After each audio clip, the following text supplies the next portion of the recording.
Sergey, welcome to the show. Hi, Omar. Nice to meet you, and I'm glad to be here.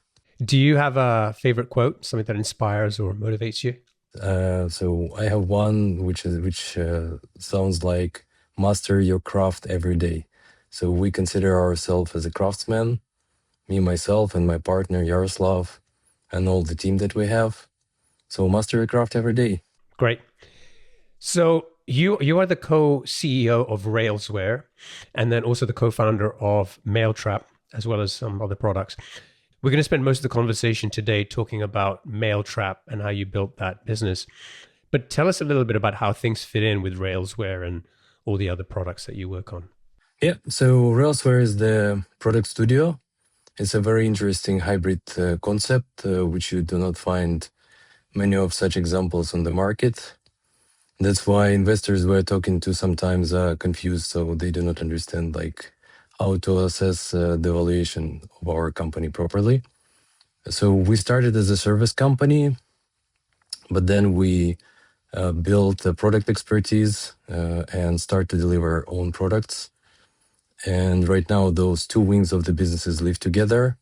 So we have products Mailtrap.io, we have Coupler.io, and Tighten Apps.io. Those products are from completely different industries. Mailtrap is from the email sending. Coupler AI is the data analytics platform. And Tighten Apps is the set of productivity tools for Atlassian and Monday.com marketplaces. And consultancy part, which actually we started with, very famous for building Calendly, for instance, from the very scratch. Taupe is the founder of Calendly, is our good friend, and he speaks about Railsware a lot during his podcasts and interviews, and we really appreciate that. So we right now build another successful company, product for the company Tradezilla, so which is growing just significantly, like heavily exponentially. And many other companies worked with us, mostly startups, and we help them to grow from zero to millions of dollars in ARR. Great. So let's focus on Mailtrap.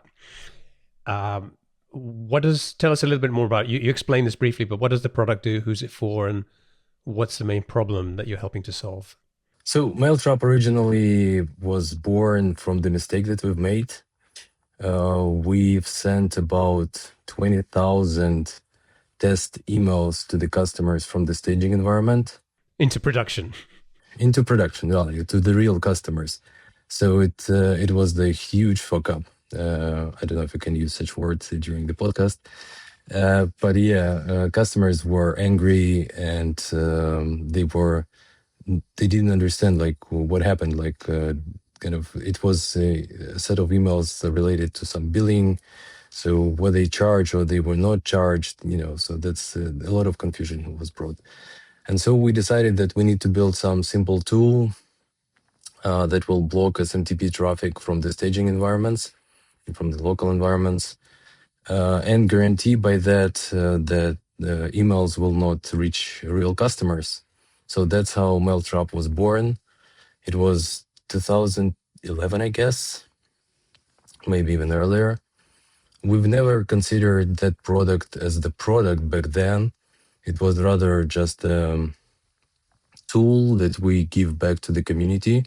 So we are developers ourselves. Myself is like I am developer. Yaroslav is developer. Our company management team is our developers, and the whole culture of the company was driven by developers and still driven by developers. But back then we were much more integrated into the Ruby on Rails community.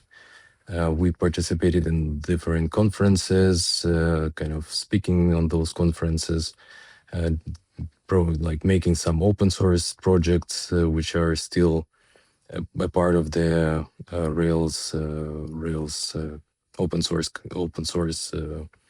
Yeah. So, and community find out that Mailtrap is not only useful for us, like for Railsware, but they start to use it. So we made it public. It was a very small tool, not a lot of features, but we made it public. And community decided that it's pretty useful and started to promote it themselves. So we had zero marketing. It's a perfect example when you find your market fit. And I must say that this is very, very complicated to find such market fit. So it's a combination of the concept eat your own dog food, right? When you do something for yourself, it works good for you, and then it might work well for your community as well. So in this specific case, it worked out pretty good. Yeah.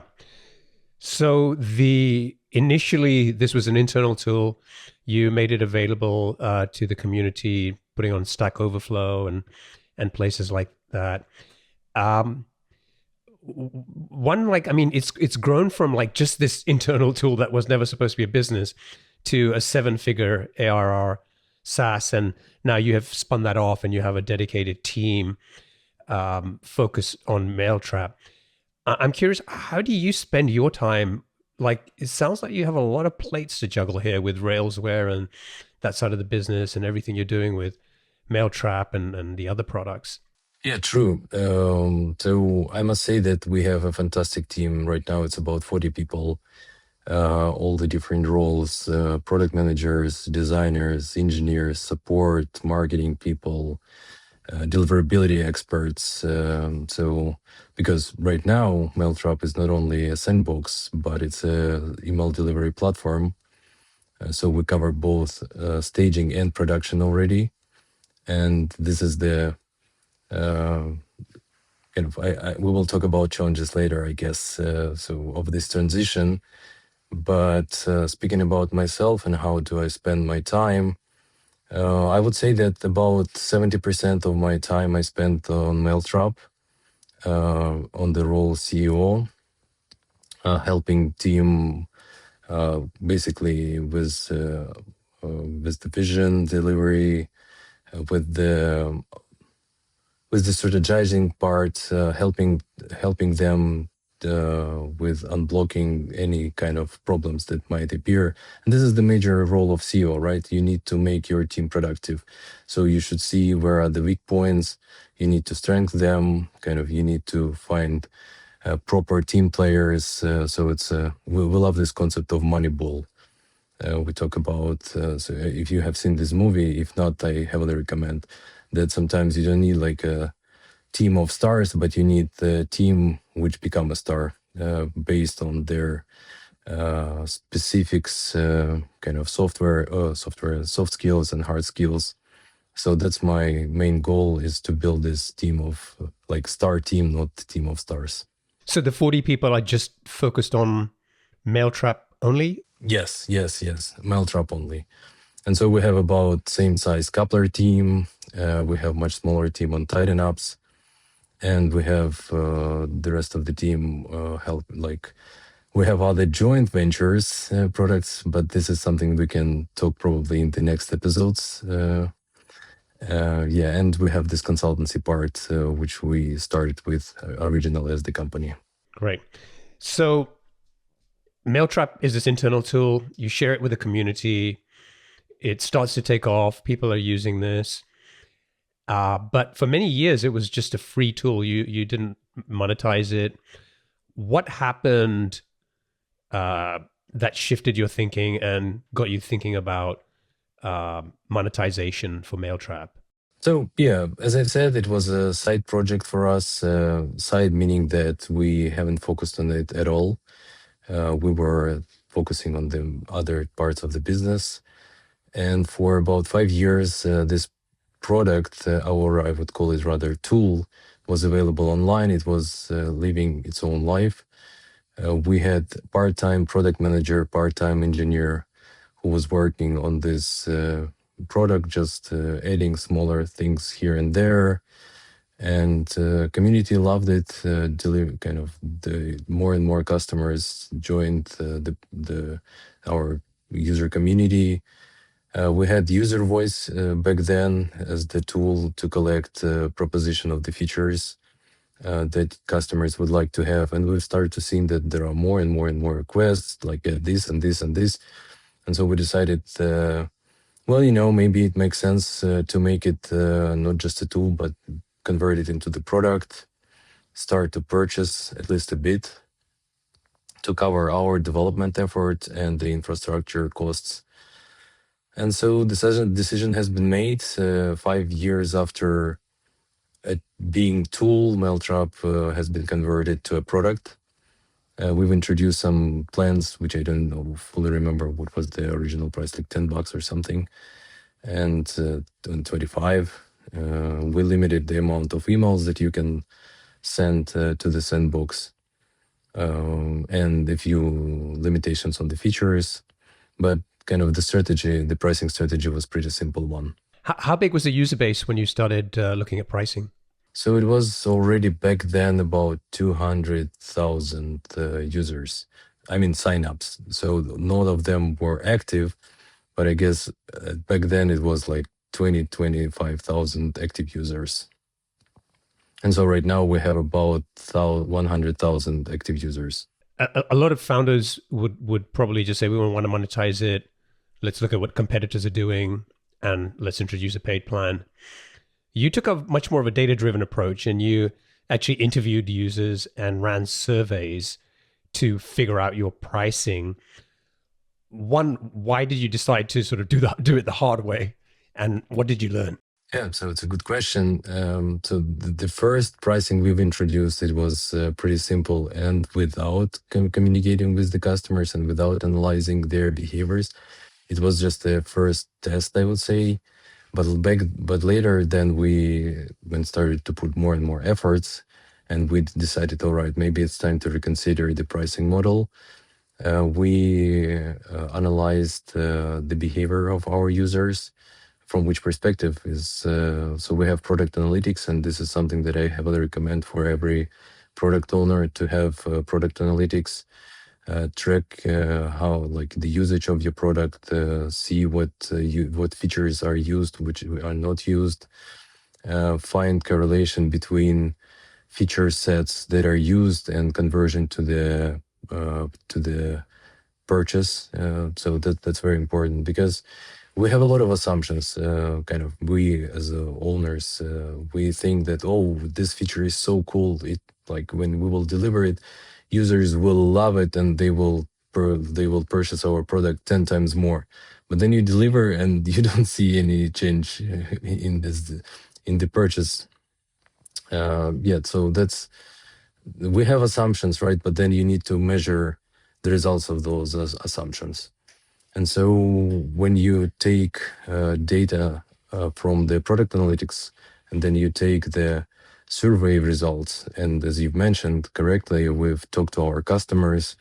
So we've picked different groups, like more advanced users, less advanced users, from the smaller companies, from the bigger corporations, individual users, and we talked to them, more than 100 interviews, collected their feedback about their user flow, how they use product, what they use cases. And so based on these and product analytics, we've already organized the new pricing model. And not only this, but also it helped us to shape the roadmap and prioritize the features that we want to deliver to the users. Was there any one sort of surprising thing that you learned from going through this process compared to your sort of initial attempt at just guessing at the pricing?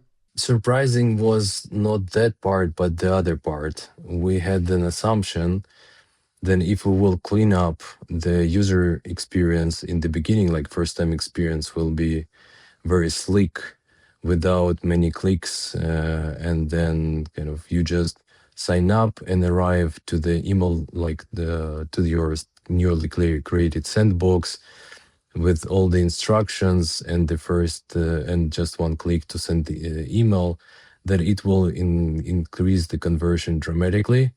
But in fact, it didn't. So the major finding was that if there is a value, like core value in the product, even if you have 2 more clicks or 20 more clicks to be done to achieve that value, users tend to make those clicks if they understand that value, like they will reach the value after those 20 clicks. So that was a big surprise. I mean, there was some change, but it was like a few percent. So it wasn't like 20% change or like 30%, just hardly noticeable, I would say. So that was a surprise. So most of the growth, you've implemented the pricing. You've had users participate in helping you figure this out. Most of the growth has been coming from organic, word of mouth. We talked about that. Obviously, people talking it about in the community where you had been very active anyway. And then presumably just having a free tier was probably a good viral driver anyway. When you think about getting to that first million in ARR, was there anything else that helped you get there faster, or were those the main sort of growth strategies? Yeah, word of mouth and community, they drove us to the brand exposure, and they built this foundation for our community of the users. But then in certain moment we were on plateau. And so at that moment we decided that, okay, maybe it's time to invest into marketing.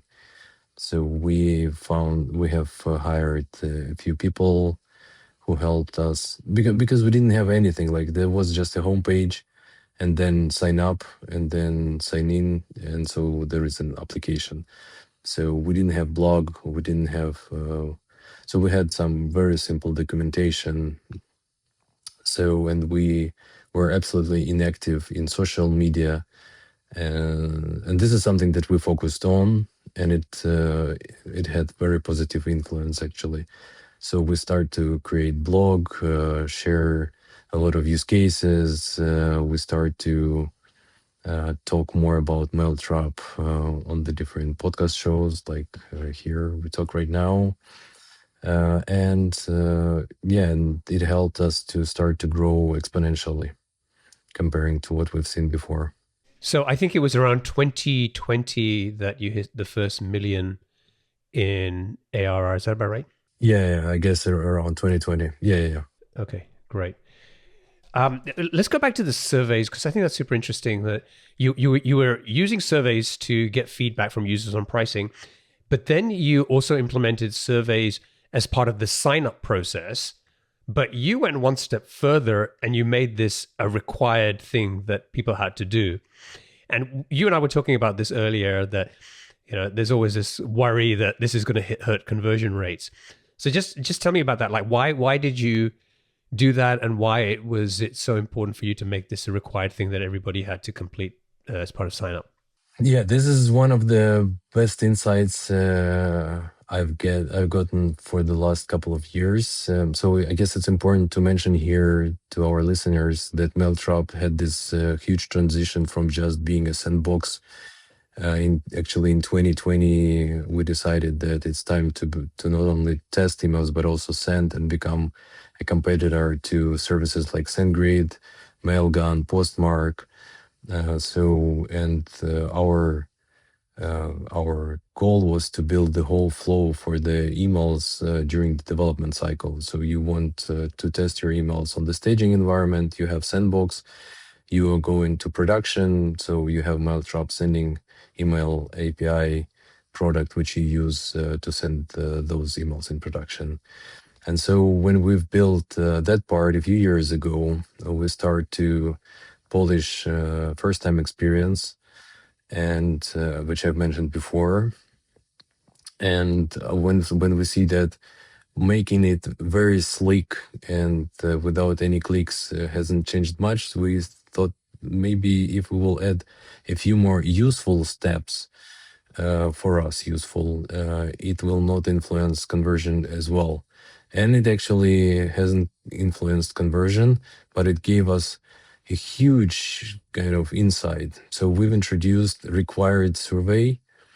We didn't want to overload with like our customers with a lot of questions. So it's important that the survey is clickable. So without open questions, because people like users do not like to those open questions.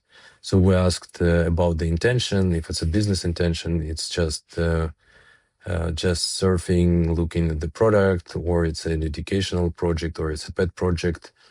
We ask for the position, like is it a C-level, is it developer, is it marketing person? We asked for the marketing channel because it's very hard to attribute specifically. Sometimes you can attribute, but in many cases you cannot attribute the marketing channel exactly. So user usually can see you on YouTube, then go to Facebook and see some ads, and then search in the internet, and like how would you attribute? But when you ask a person, they usually can tell you the most the one that they have noticed and understood. Okay, so this is Mailtrap. I will go and try to work with it. Yeah, and we introduced that, and again, it's something that I recommend to every founder, to every head of product or product lead that I'm talking to from our friends and partners networks. So it's amazing. Kind of right now we have dashboards where you can say, all right, show me conversion from United States pet projects, and it shows you some very little. And then, okay, show me, like, let's say United States and business intention, and then it shows completely different conversion. But if you do not have such opportunity of filtering, then you see, all right, I have like hundreds of thousands of kind of signups over some time, and why my conversions are not that great. So what should I fix? And then when you have such filters, you can go to your marketing team and say, you know what, you bring a lot of traffic, that's great, but you bring a lot of folks who are doing pet projects and they do not convert into the paid product, so they do not pay. So here is the cohort that you should focus on, and you show them specific cohort. So it should be like C-level, business intention, and like some tiers of the countries which tend to convert, and that's it. So because those huge numbers in traffic usually can make you blind. Kind of you think, what do I do wrong?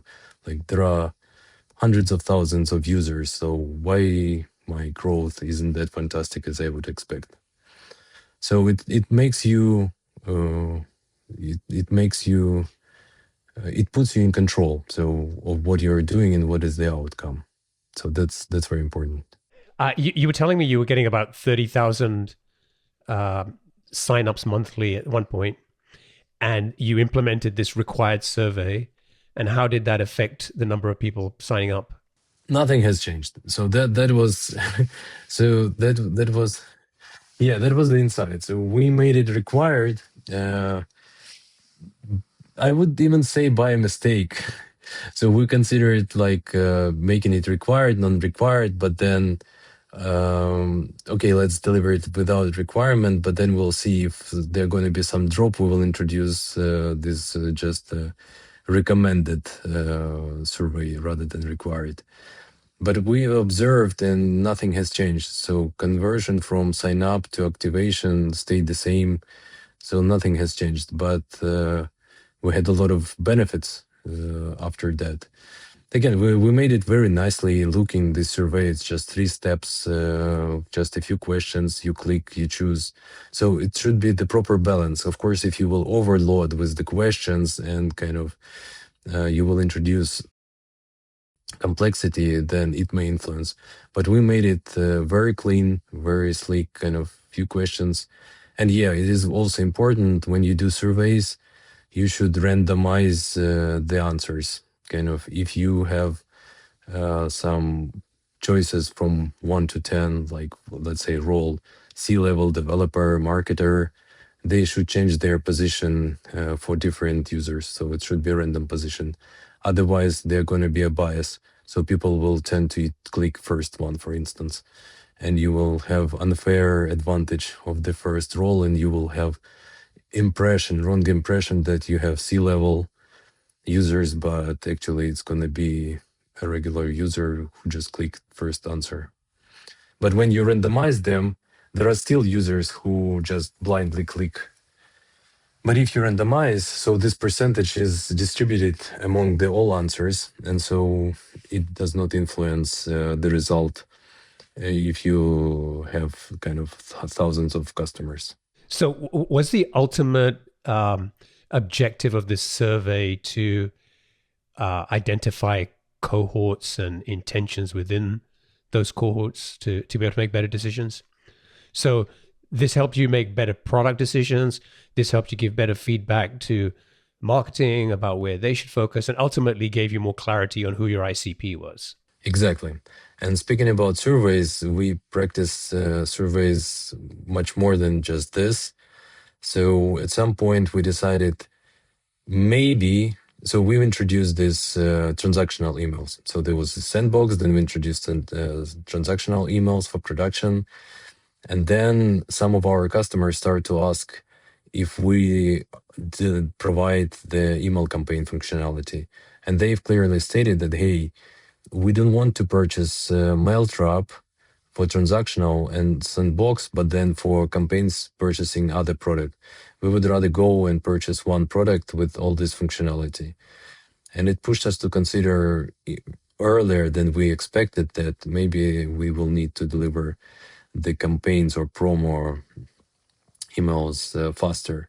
So so that was an assumption, right? And instead of building it right away, we've just introduced email campaigns menu item on the left, so the main menu, and we put the email campaign there.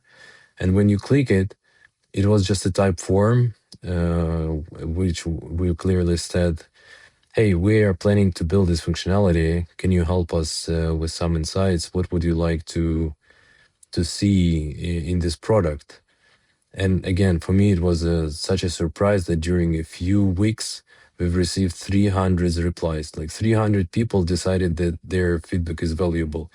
Like no Amazon codes, no rewards, no discounts, nothing. We just put it into that soon. We put this email campaign, email marketing soon, and then survey. And again, a lot of insights, prioritization from the feature perspective. So you don't need to have clashes in your product team. What should go first? And you have already pretty valuable insight on the prioritization.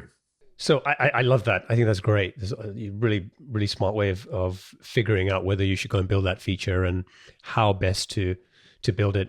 One thing that strikes me is that up until that point, you had a very clear niche with what Mailtrap was doing, because you were really about testing, and that's what you had been built the brand around. And now you're going into the space of sending, which not only are you potentially competing with these other products that you never had to worry about before, but what were some of the main challenges you faced when you decided to move into the sending space as well? Yeah, so I must say that there are challenges on top of the challenges and on top of the challenges. So it's definitely not easy. So let me say that one thing, build a fake SMTP where you receive emails. The other thing, building SMTP that sends emails. Like the whole internet wants to hack you and send spam and scam. Like once you declare that you send emails, that's it. Like you constantly have attacks after attacks. It's completely different perspective. So you need to build spam shield and invest into that a lot. But we'll talk about technical challenges later. So the biggest challenge that we are facing right now, and we put a lot of efforts actually to change this perception, is the brand perception. Because before, Mailtrap was about not sending email to the inbox of real customers, and it was a message, like the core message of the product. But when we start to send emails to customers, so that's the goal for. So there are two opposite goals for testing email. You must guarantee that it will not send email to the inbox of the real customer. With the sending product, you should guarantee that you will send to inbox. So it's confusing. I mean, uh, we understand it's confusing, but once you think about it as a developer, that there is one tool which covers your development flow. So you start your product and you introduce Mailtrap from the very first test, like when you just sign up on like forgot password, whatever. So Mailtrap goes into the game early stage and you use it on staging environment. But then when you go to production, there are not many changes. So you have just a configuration for production. So there are two configurations, staging and production, and Mailtrap does the job. So it guarantees to you that it will never send email from the sandbox, from the staging, and it guarantees you that it will send to production, like from production, it will send to the real user. And that's the biggest challenge that we are facing, because brand was perceived for so many years by developers, like millions of, because at the current moment we have just about 2 million signups over the course. So all those users, well, not all of them, because last years there are sending also, but let's say more than 1 million users considered Mailtrap only as a testing tool. And it takes us efforts to convince them that it's not only testing tool anymore. So it's our major bet right now on sending, because it's much more complicated. It's a huge market. And this is, by the way, why we decided to move into that, because although customers loved our product, like testing product, it's a very niche product with a lot of,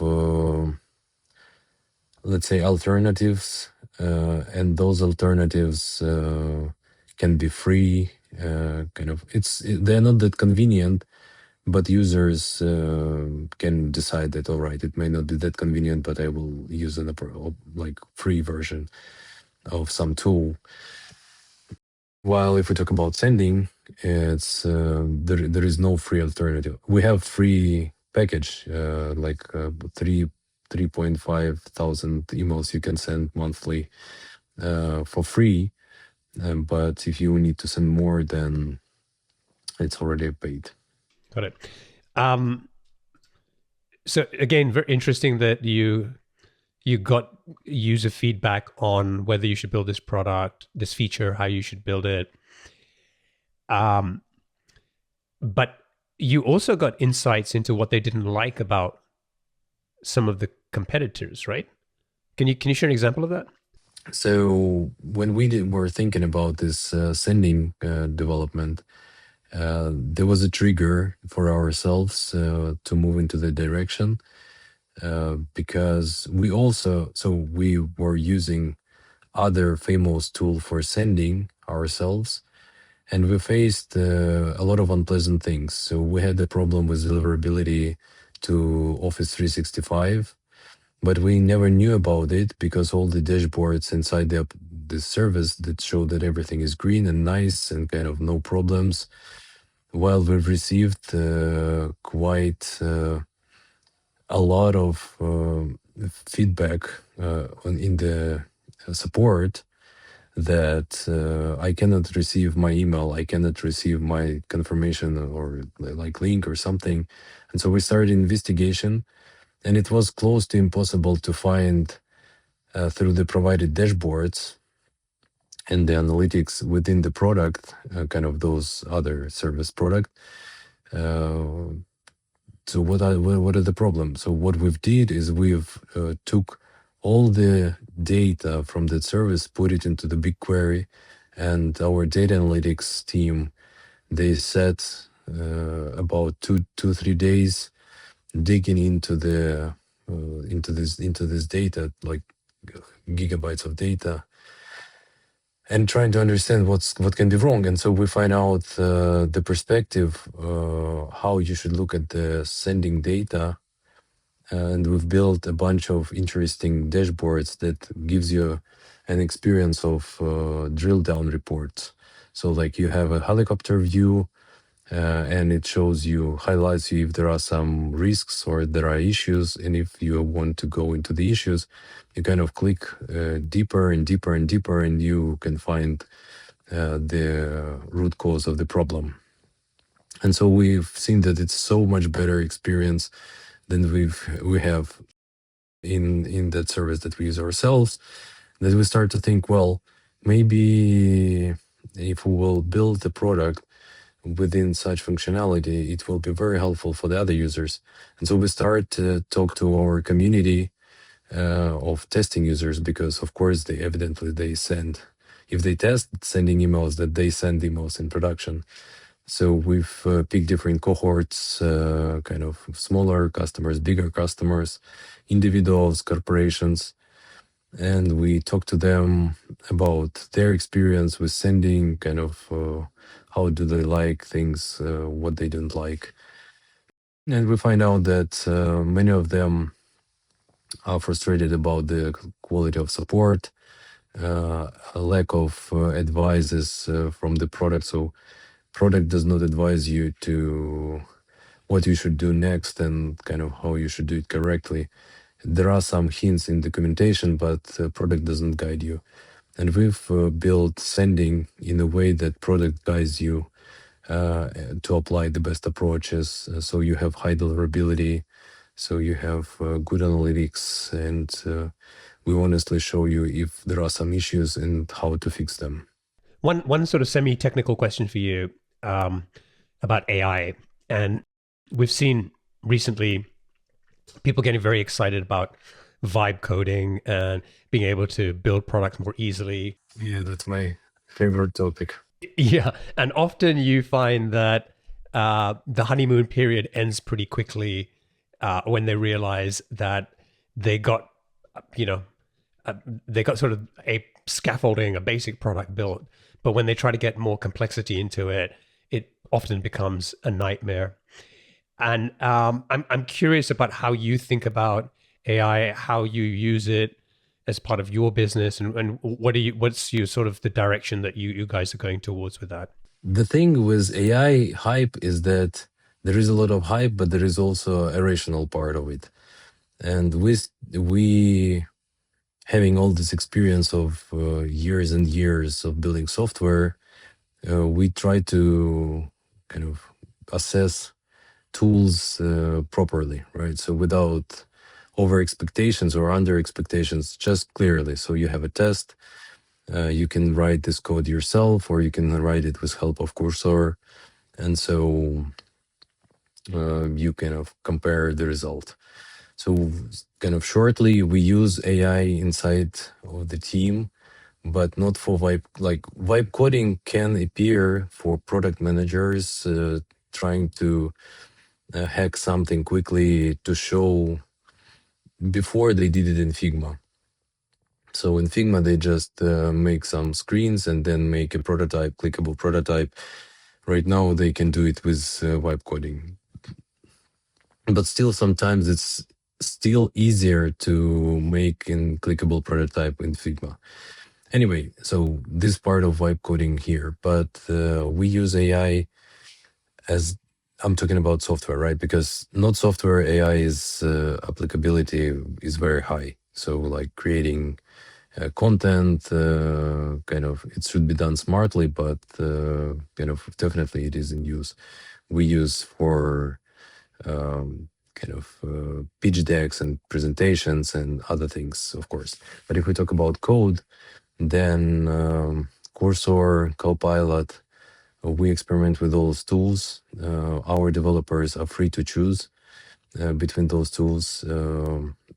What we usually do is we have many different. So as a product studio, we have this advantage that different products have different stacks and different, I would say, trajectory.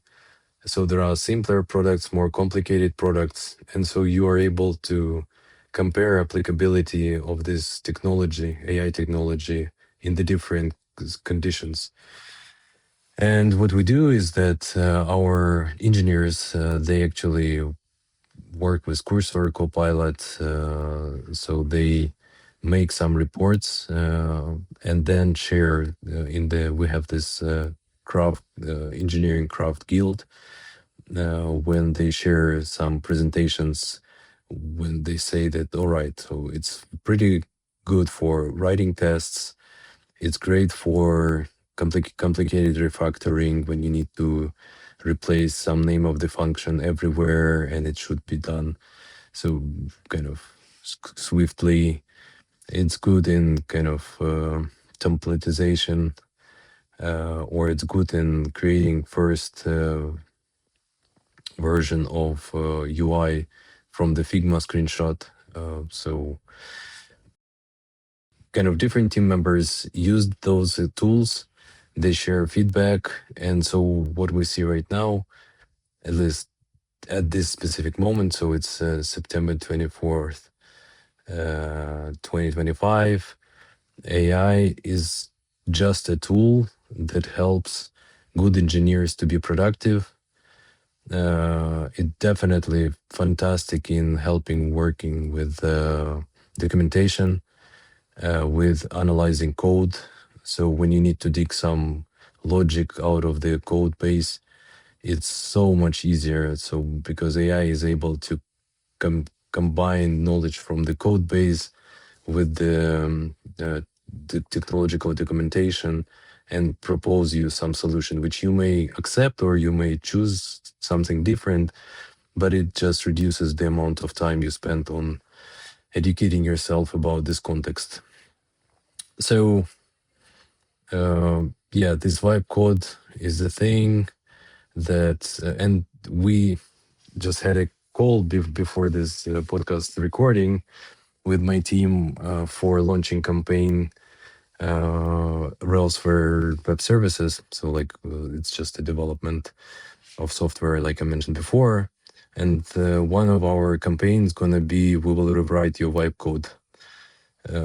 So because it's really becomes a nightmare, as you've mentioned, and we already have 3 clients who came to us with the vibe coded projects. But that's fine. I mean, like it's just changing paradigm how you start the product. Before, you usually need to have some pro engineer, certain level of engineer who can quickly build proof of concept or MVP with Ruby on Rails or Symfony or any or like Django frameworks, and then you go to investors. Right now, this cycle is shortened,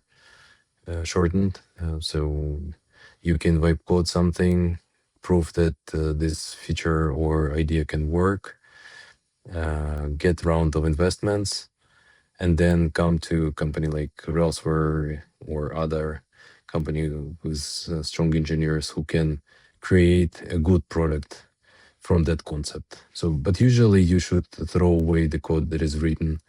It's hardly maintainable, so you will need to spend more time to maintain it rather than rewrite things from scratch. Yeah. I mean, I've had this conversation a lot with founders in my SaaS club community, and I think where we've sort of ended up is, it's if you're non-technical or even if you're technical, using this sort of vibe coding sort of approach to take an idea, to prototype, maybe an MVP, whether you're going towards investors or trying to get those first, 5 or 10 customers, you can probably get that far.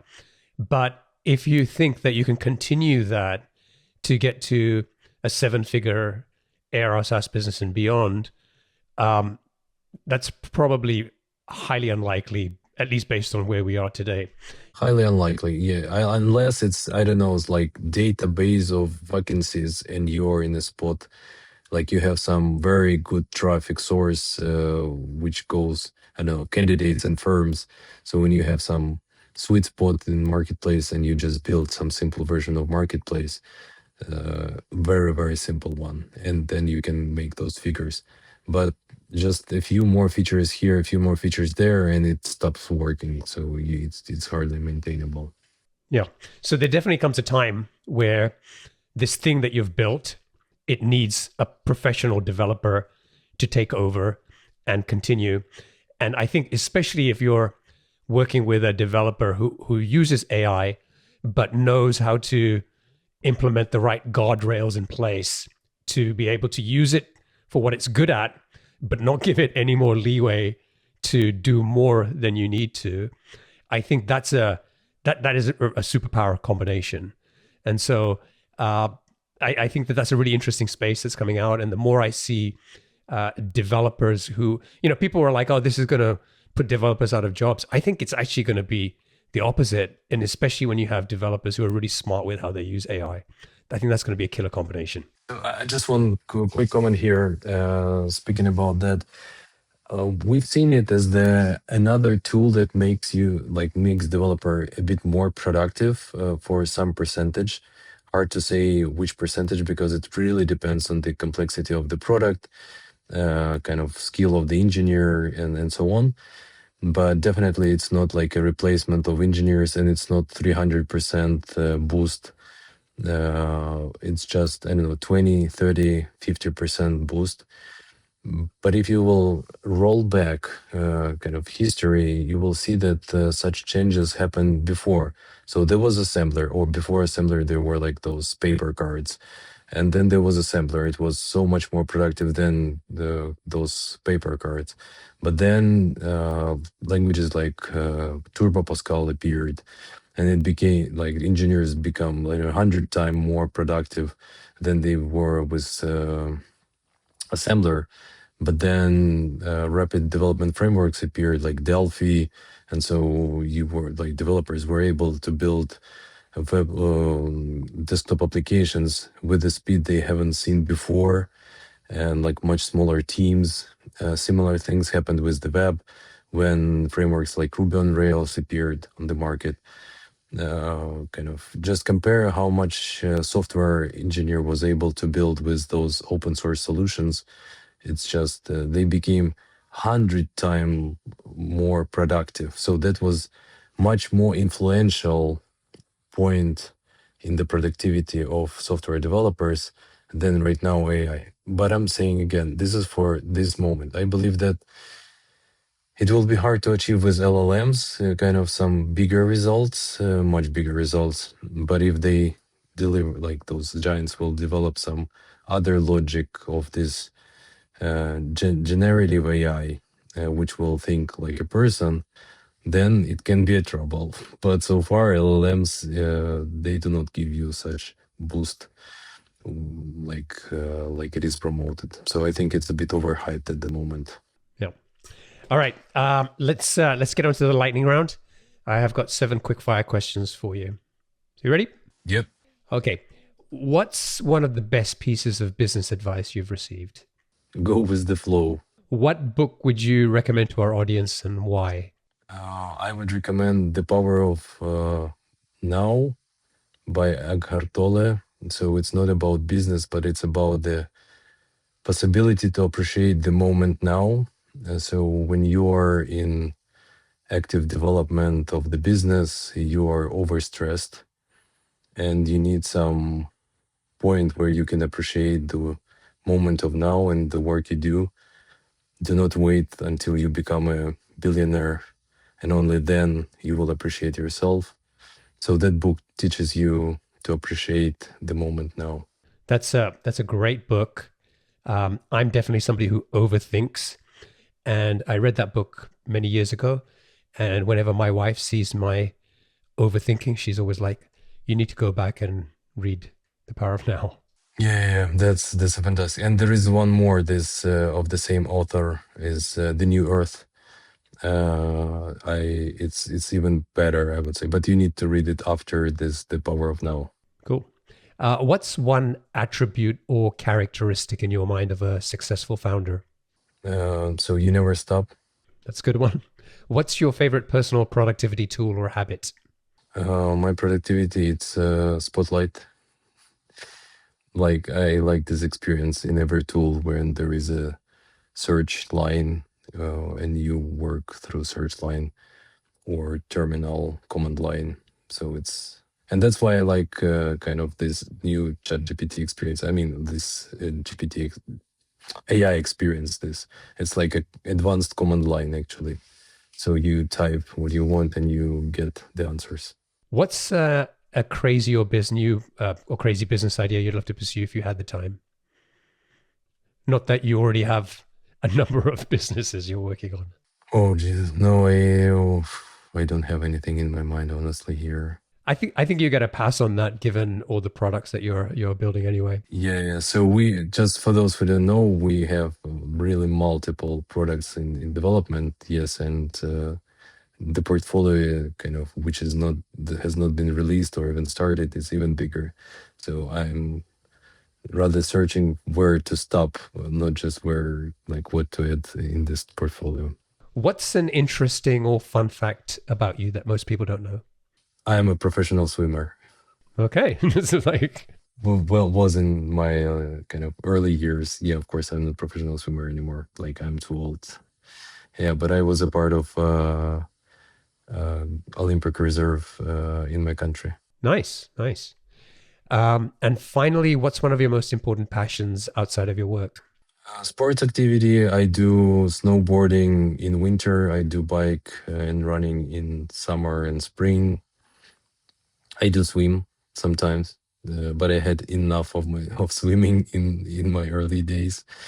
Yeah, so that's and I do love spend my time with family. So all my family trying to be as active as I am. So we love to spend time on the ski slope and riding bikes. Great. Well, Sergey, thank you so much for joining me. It's been a pleasure. If people want to check out Railsware, they can go to railsware.com. And if people want to check out Mailtrap, it's mailtrap.io. And if folks want to get in touch with you, what's the best way for them to do that? Just write at contact@railsware.com, contact@railsware.com, or find me on LinkedIn. Great. Well, thanks again. Thank you for unpacking your story and sharing some really super practical insights and lessons about your experience with building Mailtrap. And I wish you and the team the best of success. Thank you very much. Thank you for invitation, and it was a pleasure to talk to you. Awesome. Cheers.